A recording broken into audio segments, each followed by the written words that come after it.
Assalamualaikum, apa kabar teman-teman semua? Mudah-mudahan semua dalam kondisi baik-baik saja. Guys, kali ini perjalanan saya dari kantor balik pulang menuju rumah. Nah, ini kebetulan saya pulang masih kondisi siang nih, jam 4, jadi masih terang nih. Biasanya pulang malam. Nah, kali ini sambil goes saya sambil cerita ya. Cerita apa ya? Jadi saya sering dapat pertanyaan juga sih sama temen. Mereka nanya biasanya gini, gue mau pakai sepeda ke kantor tapi kok jarak rumah gue jauh ya gitu katanya. Sebetulnya berapa sih jarak yang ideal untuk bersepeda ke kantor? Nah, kalau menurut saya ini adalah pertanyaan yang cukup sulit dijawab karena nggak ada standarnya sebetulnya. Berapa ya jarak ideal yang ditempuh dari rumah menuju kantor atau sebaliknya? Itu susah. Saya coba cari-cari, googling dan lain sebagainya juga susah, nggak ada standarnya. Nah, terus terang pertanyaan ini juga menggelitik saya ya, ingin mencoba menjawab gitu ya. Sebetulnya berapa ya jarak yang ideal? Terus saya juga ingat nih, beberapa kali teman yang belum pernah bersepeda dari rumah menuju kantor nanya, lu berapa jarak dari rumah ke kantor nih bersepeda? Saya jawab antara 18 sampai 20 kilo tergantung rute yang gue ambil gitu. Nah, terus jawaban mereka adalah, wih, jauh ya, waduh jauh banget itu sih katanya. Nah, terus mereka nanya kelanjutannya nih, berapa lama biasanya gue dari rumah ke kantor? Nah, saya jawab kalau lancar 45 menit, kalau agak macet ya sejam lah gitu. Setelah mendengar jawaban saya mengenai waktu atau waktu tempuh ya, itu terus mereka jadi berubah pikiran. Yang tadinya bilang 18 km itu jauh banget, akhirnya bilang gini, oh cuman 45 menit, oh cepet ya gitu. Berarti nggak seperti yang mereka bayangkan. Kalau 18 kilo dikirain itu jauh banget dan bakal lama. Ternyata 45 menit menurut mereka masih wajar gitu.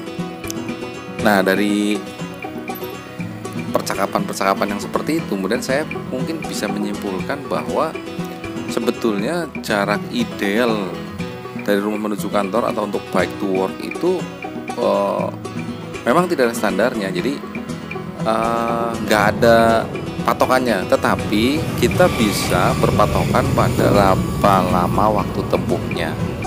Nah, ini jadi dari beberapa kali obrolan saya simpulkan bahwa waktu tempuh yang masih bisa diterima gitu ya, atau dimengerti atau yang masuk akal lah ya, jarak tempuh yang masih masuk akal itu adalah kurang lebih sekitar 1 jam.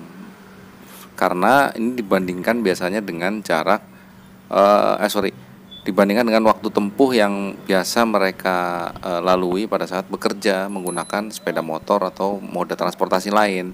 Ternyata rata-rata itu juga antara 45 sampai 1 jam untuk menuju ke kantor. Nah, ini sudah mulai ada titik terang.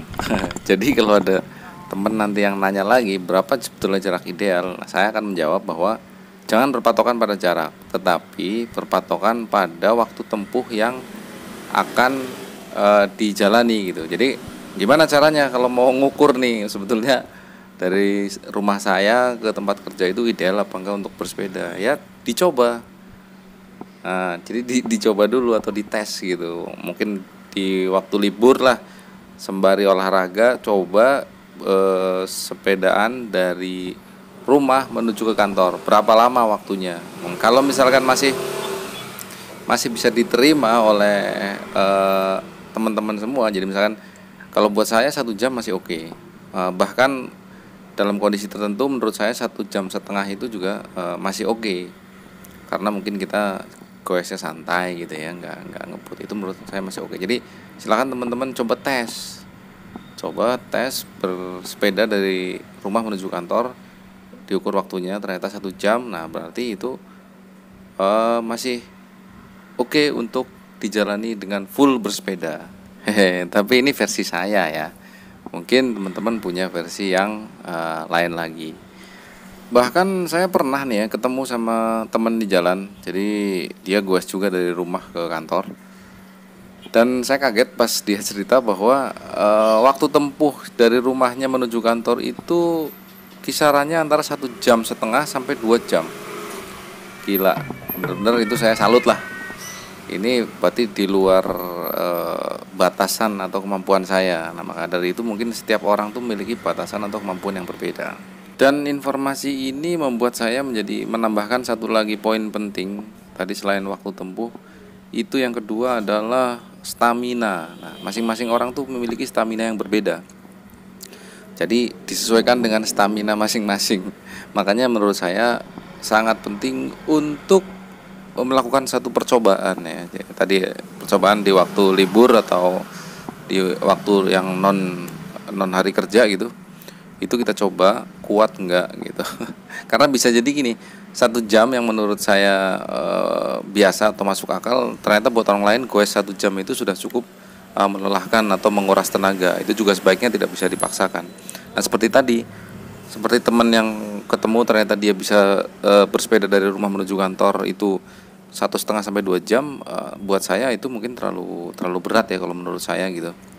Karena setelah bersepeda 2 jam pagi-pagi kita mesti kerja di kantor.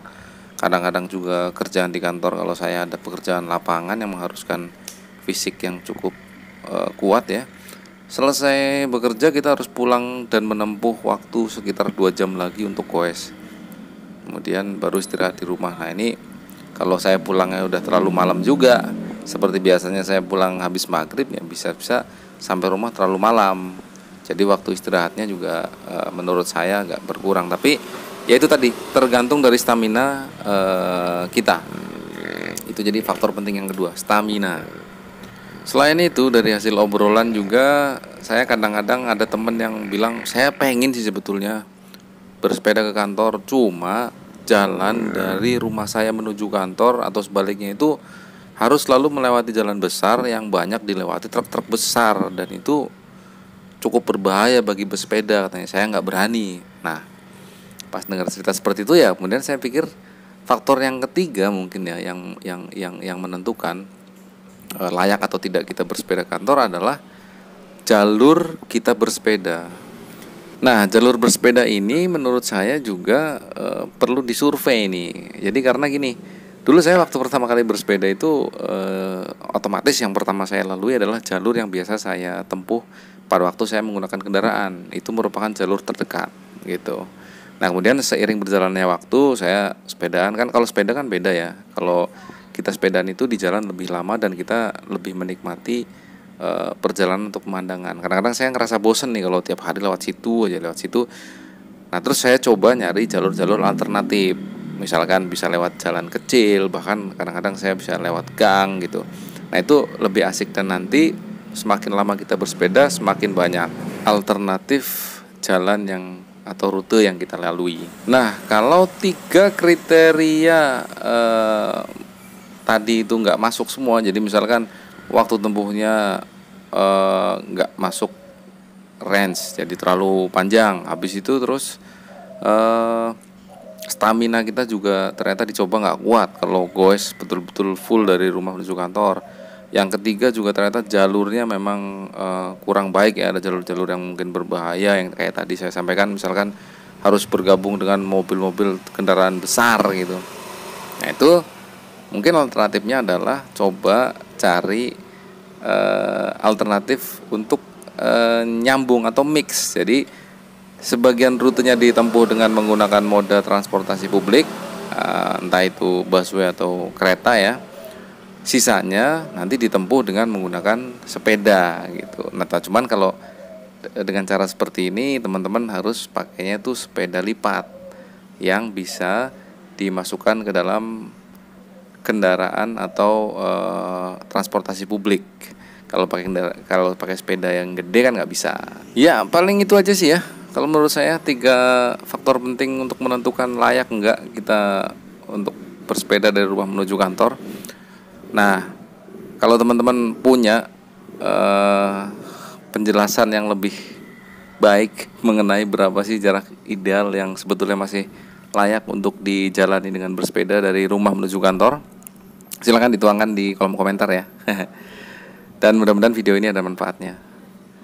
Oke, kurang lebih segitu dulu ya cerita saya sambil goes menuju rumah nih ya. Oke, sampai goes lagi.